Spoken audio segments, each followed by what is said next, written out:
Women in Banking. Testimonials from leaders at Absa Bank. This audio is brought to you through Xonguila magazine. What is it like to be a leader in the national banking sector? Denise Cruz, Acting Director of Channels, being a female leader in the Mozambican banking sector can have unique challenges, but also offer the opportunity to lead change and contribute to the economic development of the country. Each of the women who, like me, are leading departments and making decisions relevant to the future of the country, now have the opportunity to contribute significantly to the country's economic development by leading innovative and sustainable projects, promoting entrepreneurship and collaborating to improve financial inclusion.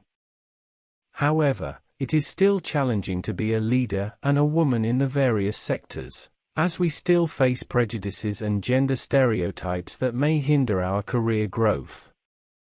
But our characteristic resilience and dedication drives us to work harder and harder to prove our capability and face challenges along the way.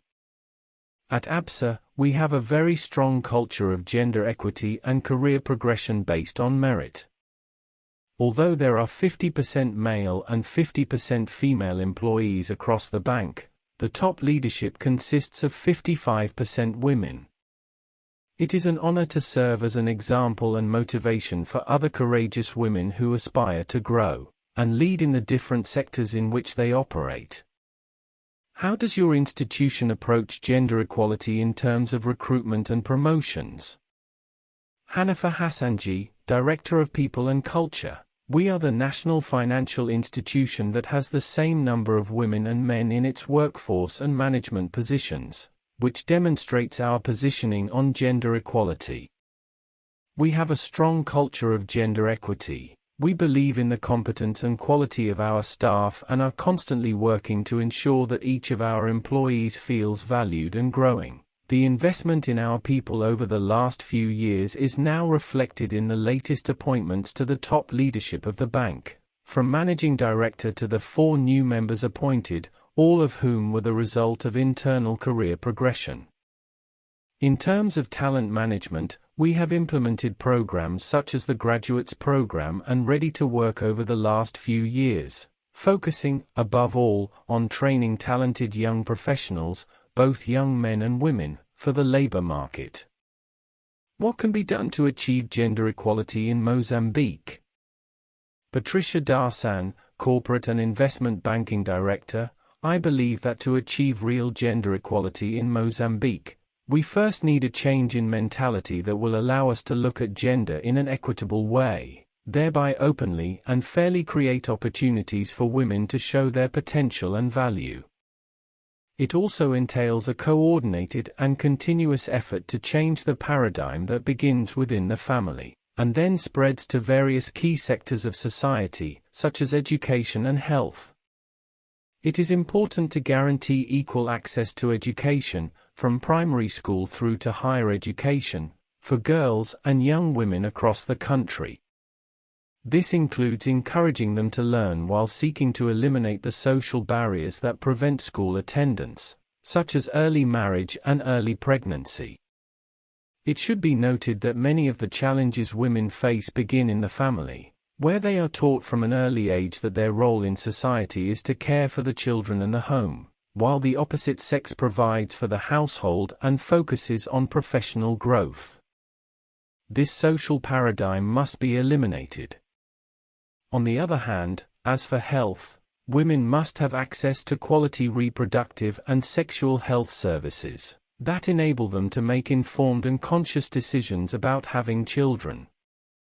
We have a long way to go to achieve gender equality in our country, since there are still great challenges to overcome, such as access to employment, equal pay, access to growth opportunities and to leadership positions, and gender discrimination within the workplace.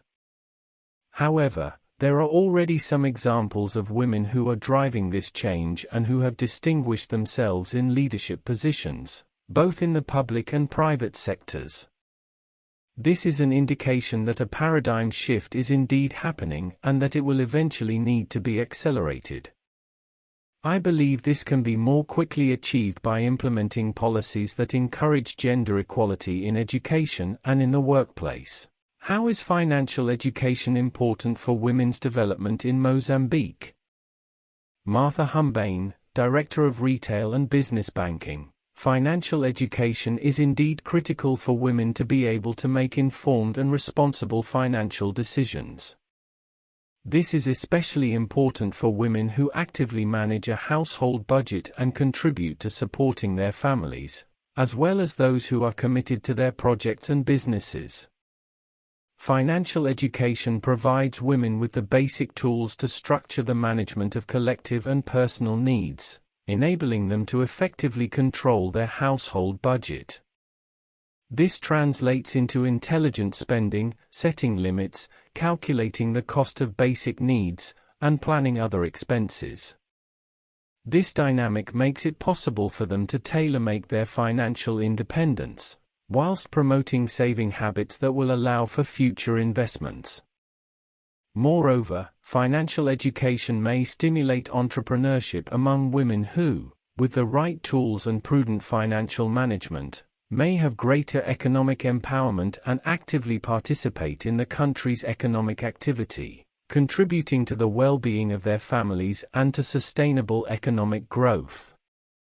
Therefore, financial education is a powerful tool to empower women in Mozambique to achieve their financial and life goals, reduce poverty and increase their economic independence. When widely disseminated, financial education can bring benefits to the whole of society, contributing to a more prosperous and equitable future for all.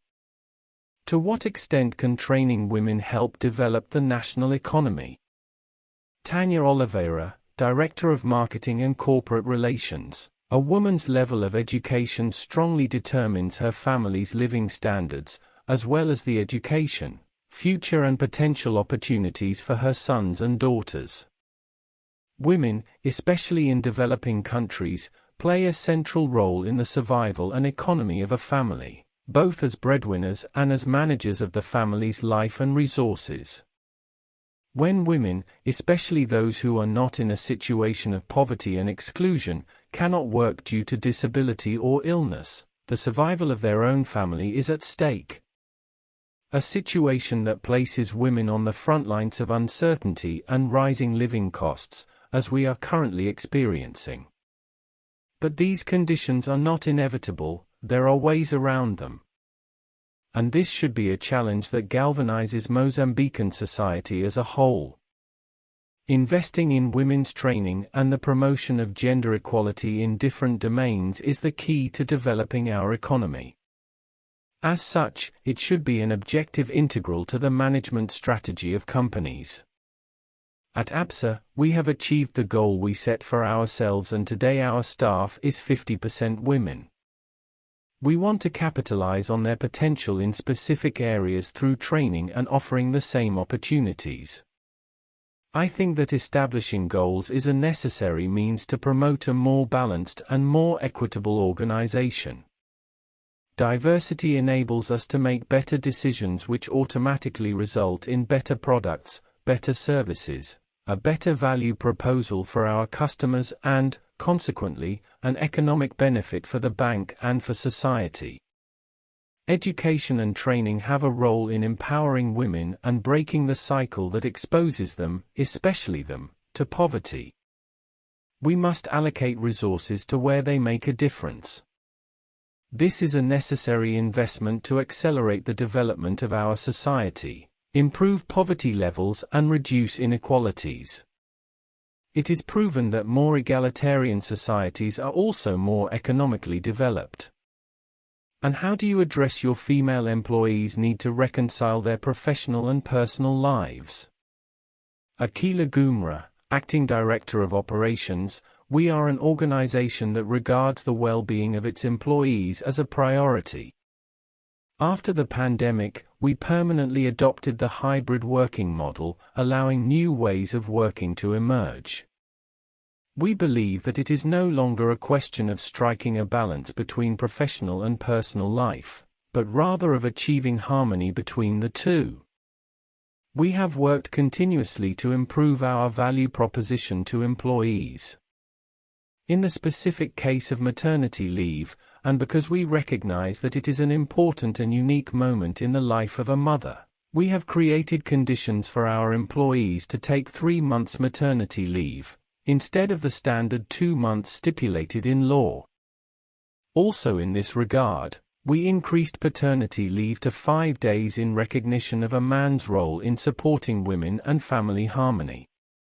More recently, we created a discussion forum where we bring together men and women to explore topics, exchange ideas, and debate relevant issues for the growth of our employees, both personally and professionally. We also encourage teams to have a balanced life, to look not only at career, but also at health.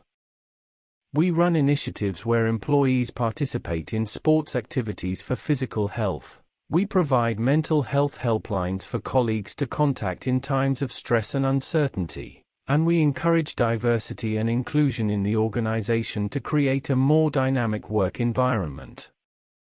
Learn more at www.xonguila.co.mz or through our social media: Facebook, Instagram, LinkedIn, YouTube, Spotify, TikTok, and Telegram.